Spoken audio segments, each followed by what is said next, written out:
Alright guys, welcome back to F1 News. Drama in Mexico Grand Prix qualifying as always, but two massive eliminations in Q1 have major consequences for not just what tomorrow's race is going to look like, not just what this year's Constructors' Championship is going to look like, but most certainly what the driver lineups, especially at Red Bull, are going to look like next season. Another absolute disaster class from Sergio Perez. He gives his comment on the matter, but not the only major important elimination from the early part of qualifying today. Very much enjoyed to your thoughts in the comments below because a fascinating grid lineup we have for tomorrow. Hit the like button if you enjoy. Subscribe if you are new as always. First of all, drama behind the scenes between Lando and Max apparently over what happened back in Austin. We know the controversial decision from the stewards to penalise Lando for overtaking off the track, while of course not really, representing the argument that Max pushed him off. That would be the argument from McLaren. They tried to make the arguments. They were told, well, you didn't bring anything new to the party. So the FIA knew this was coming. I think that, to be honest, it's a surprise for me this hasn't happened before. You could very much argue after Brazil 2021 we should have been having the same conversation. I think we were, but they never held a driver meeting to specifically address the problem.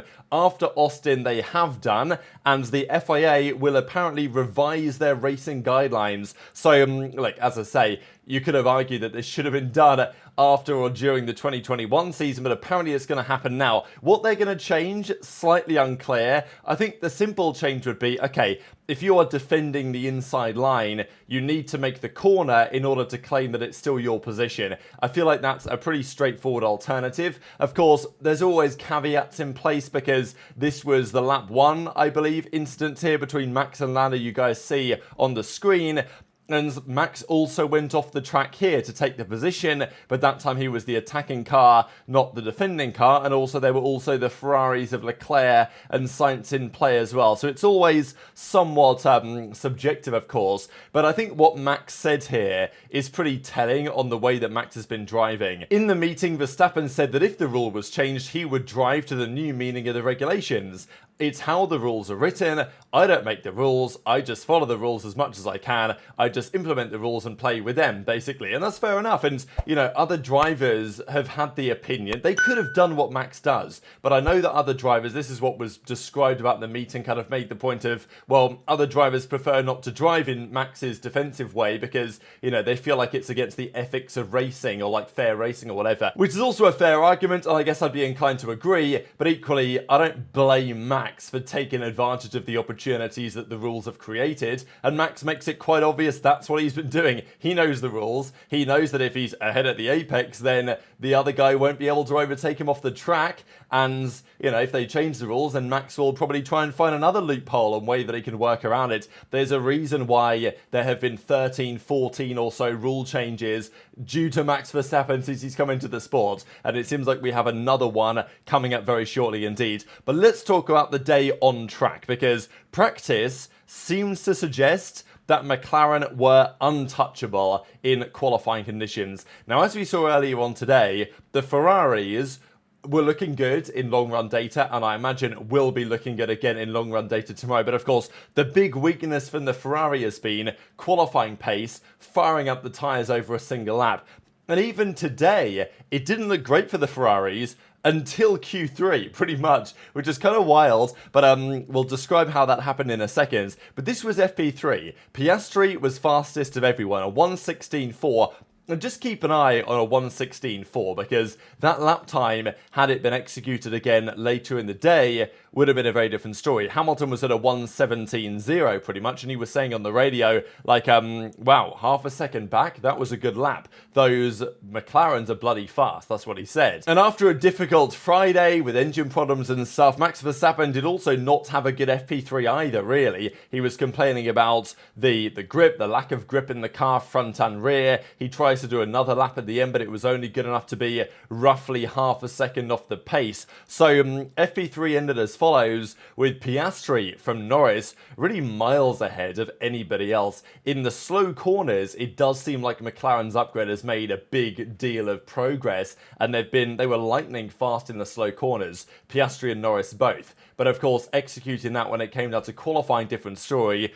And as you guys can already tell, here's Sergio Perez down in 13th, so not ideal already. And then qualifying officially gets underway. So what to expect from the qualifying session? I thought that Max will be in there somewhere, because he always is, but it looked pretty good for a McLaren 1-2. And in terms of the championship battle, that's kind of what McLaren needed to happen, right? They needed to have both drivers in Q3 and right up at the front, because at this point in the season, Norris's championship battle in the drivers is looking slimmer and slimmer. 57 or so points with 5 rounds to go. That is tough. The only way I say that he wins it is if Verstappen has at least one DNF. And sure, it's still possible tomorrow. Max has either a crash, which could happen for turn 1, to be fair, given, how historically dramatic turn 1 at Mexico can be, or mechanical related failure or whatever. It's possible, and if Lando wins, then that gap becomes 32 points with 4 rounds to go, which of course is very much doable. As it stands, it seems somewhat out of the realms of possibility, and therefore McLaren needed both drivers in the mix, and also not just for Lando's driver's bid, also for their own constructor's bid, because let's not forget, McLaren do not have this championship sewn up from a constructor's perspective. Yes, they're like 40 points ahead of Red Bull. They're about 45 points ahead of Ferrari. But that's not over, right? I mean, that's fewer points over Ferrari than Max has over Lando. And the Constructors is a 2-car championship. So, the Constructors' fight is absolutely not over. And I wouldn't say that Ferrari are the favourites for it after today, but they're certainly getting close to it, because they're not far behind. They 1-2'd Austin, and they looked like the strongest car today, and they've been the strongest race pace car now for, well, at least a couple of weekends. So Quali gets underway. So much track improvement, of course, that happens here. Verstappen then goes fastest to a 1:16.9, purple. Albon, Colapinto, among others, were right up there in the mix. But Piastri's first run wasn't very good. Neither was Sergio Perez's. I mean, Perez was 1.5 seconds off Verstappen's pace in the same car. Now, okay, maybe it's not exactly the same car. Perez apparently doesn't have the full raft of upgrades that Verstappen has.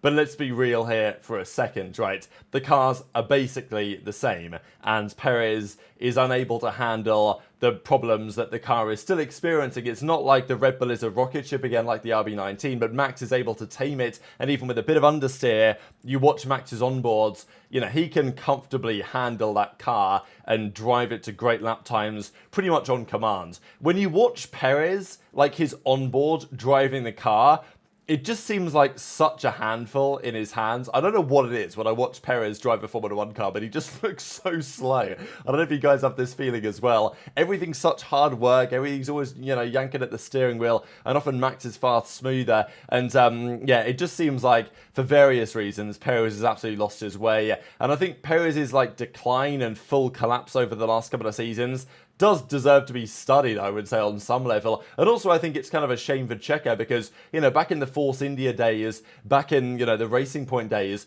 there was genuinely a very impressive driver in there at times. And unfortunately, many people will just remember, assuming his career does end in a couple of months, because, let's be honest, at this rate, it probably will be in Formula 1, they are going to remember the absolute disaster of the last couple of years. But notably, one of the next big fast laps we saw was actually from Yuki Tsunoda. Now, Tsunoda was on it all weekend, and again, I think today for Yuki is a pretty important day in the context of his attempts to get a Red Bull drive, because of all the potential candidates to replace Perez at Red Bull next season, Tsunoda is the quickest as far as I'm concerned. He has the best pace, I believe.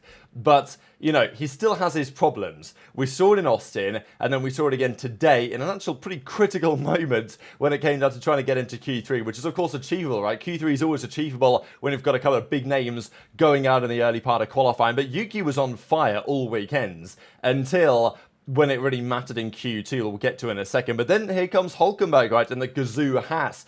Man, the turnaround from Haas has been nothing short of sensational. It's great to see. I know that they're a real fan favourite right now, Haas as well, just because of, what they're achieving with their small operation. Ayo Komatsu turning things around. And another double Q3 appearance of Haas. It's just absolutely mega. And the Astons didn't look too bad either. Of course, in Q2, they didn't get a chance to do much about it. But this was the drama, right? So Piastri comes around the final corner, set to 1:17.6, which was slow, and his final sector was a disaster. He actually went off the track in the final corner. His first two sectors, though, were good. He would have known his first couple of sectors were good. All he really had to do was just, finish the lap out, not take any unnecessary risk, and Piastri would, comfortably have been, I think, through to the second part of qualifying. Verstappen did a 1:16.9. Piastri in FP3 did a 1:16.4, right? And sure, the track conditions aren't always exactly the same, but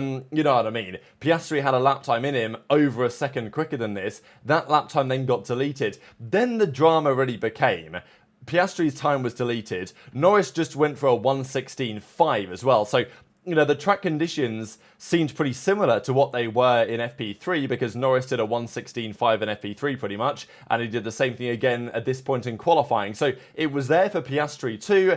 Then, though, McLaren had to answer the question. They had time, I think, if they wanted to bring Piastri into the pits, refuel him, send him out on a brand new set of slick tyres. But instead, they decided that Piastri would have enough because he had enough fuel remaining, and on one more lap on those same soft tyres, they felt like he would have enough to get through. And maybe on paper they were right, but we know that around this track with the tyre compounds they use, you only really get one good lap out of a set of tyres. So this is on Piastri for sure, but I think it's also on McLaren because I'm pretty sure they had the time to bring Piastri in again, chuck him on a new set of softs. I guess they didn't want to waste them because they thought that would be relevant later on. But Piastri couldn't deliver the lap time on those older soft tyres. And therefore there was no opportunity to even use the softs that they potentially saved because he was out of qualifying. And Perez was in the same position. This guy put together an absolutely stinking lap, a 1:17.6 himself. And it was just behind Piastri, but still not good enough because Leclerc was going to improve, Magnussen was going to improve, and none other than Valtteri Bottas was going to improve in the kicks up as well. Honestly, a great lap for Bottas here to at least say, wow, like fair play, you can actually get a tractor into Q2. Genuinely impressive, especially out qualifying two massive names as a result. But this is the thing with Oscar Piastri, right? And it's one of the reasons why he's just not at the level that Norris is and not at the level that he needs to be at if he's going to try and be a championship threat for next season.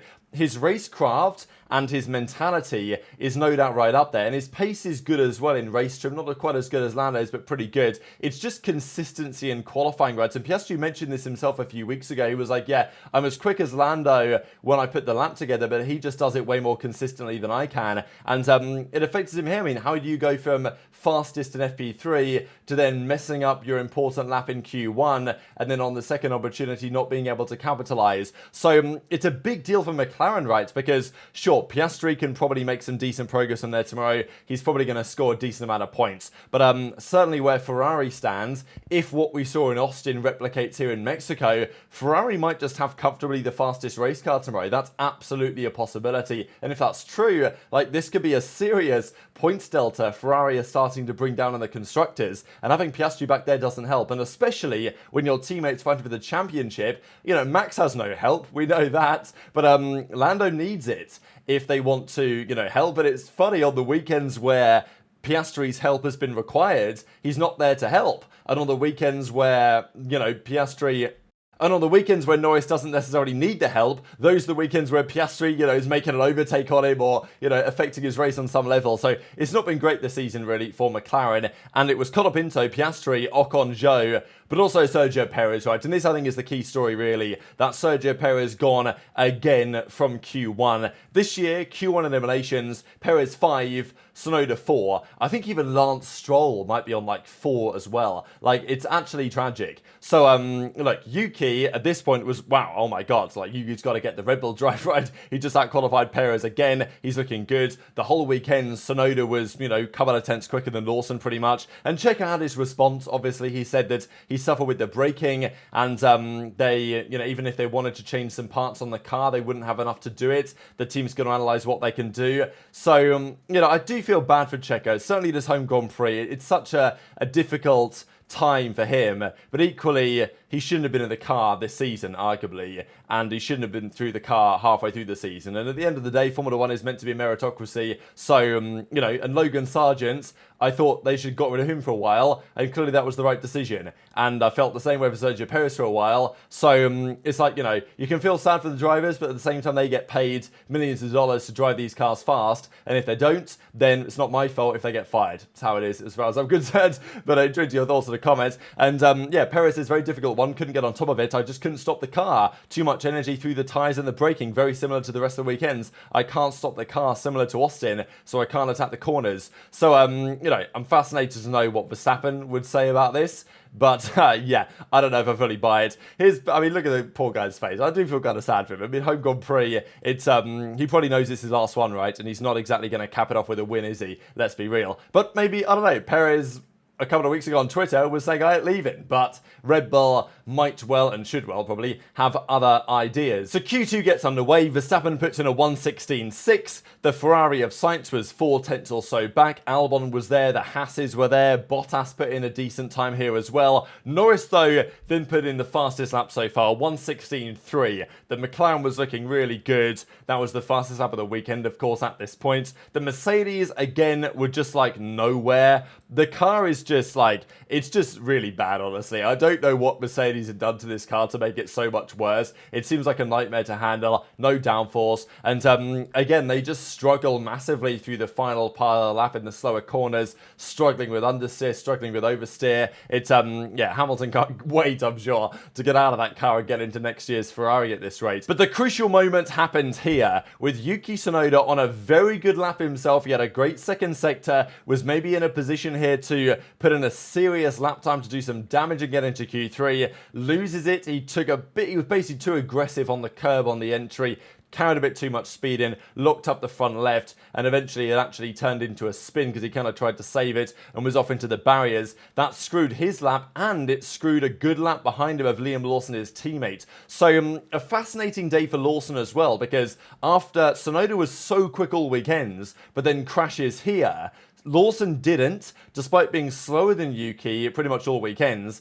He has not out-qualified him technically, but on some level has done a more impressive job because he was pretty fast today, Lawson, and himself his lap might have been good enough to make it through anyway, but he didn't bin it. And that's the issue with Yuki, that he's got the pace, but the consistency, especially when he's really pushing, isn't always there. Whereas for Lawson, he might be somewhat more reserved, but he can be, right? By the way, big commendation deserving for Pierre Gasly. I know that Colapinto was out earlier today, and Alex Albon had a good comeback, as of course we talked earlier today. Albon under pressure, some drama on that. But, you know, Albon through, Gasly through with Ocon out in Q3 for his second consecutive, I think, Q3 appearance, Gasly. Great to see his redemption at the end of the season. And then both at Toyota Gazoo Hasses. I don't know, I'm going to keep calling it that because it's just too funny. But going into Q3, this was a key moment, and Max Verstappen comes in with a 1:16.3, actually not as fast as Lando managed just a couple of seconds ago in Q2, and this lap time was actually deleted for track limits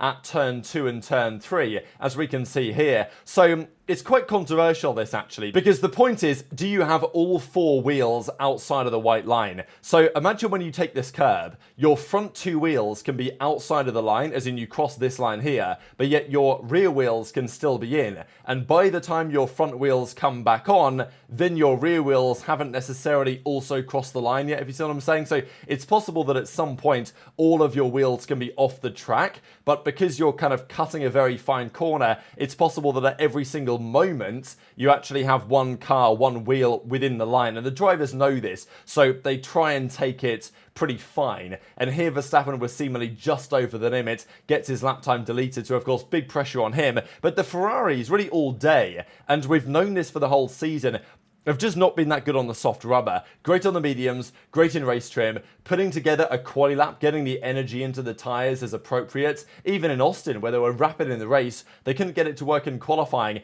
And for whatever reason, in Q3 here, Ferrari just had it. They switched the tyres on, the black magic of the Pirellis came to play, and Leclerc put in a purple final sector only about half a tenth off max. And then Sainz put in a mega lap to go 3.5 tenths clear at the top of 1:16.0. Russell, Hamilton, they couldn't get anywhere near that. Norris's first lap was a stinker as well. And then, of course, Verstappen's lap was deleted. So it was all coming down to the wire, really. Of course, Hamilton wasn't happy with the balance of his car. Leclerc was on a great lap as well. Looked like he was potentially going to be in the fight for pole, but then he had a massive snap of oversteer going through the fast left-right hander. And honestly, so commendable for Carlos Sainz this weekend. I think especially what you've got to say on Sainz is the fact that he could have had the Red Bull drive next year. They could have given it to him. They decided not to. He could have had a Mercedes drive next year. They could have given it to him. They decided not to. He's going to be driving a Williams next year, and he takes a sensational pole position, a 1:15.9 he does in the ends. Verstappen P2 with an impressive lap that he hooked up, given it was his only opportunity to do so on the fresh rubber. Norris 1:16.2. Leclerc was 4th in the ends, but that's still not bad at all, because we know that going into turn 1 in Mexico can be all over the place. Historically, 3rd on the grid does very well here, because it's a very long run down into the first corner, and theoretically Norris could get a great slipstream on Sainz and potentially make a move. Any of those top 3, maybe even top 4, could be leading after turn 1 tomorrow. So, you know, the reality is you just got to get up there and see what happens. The reality is also for the likes of Oscar Piastri and Sergio Perez, they weren't even in the conversation to try and do so. But I think it makes tomorrow's race incredibly fascinating. Ferrari continue to look like they're going to gain ground in the Constructors' Championship, and is the Mexican Grand Prix going to prove to be effectively the dagger to Sergio Perez's career? But very much interested in your thoughts in the comments. Hit the like button if you enjoyed, subscribe if you're new, take care, and I'll see you next time.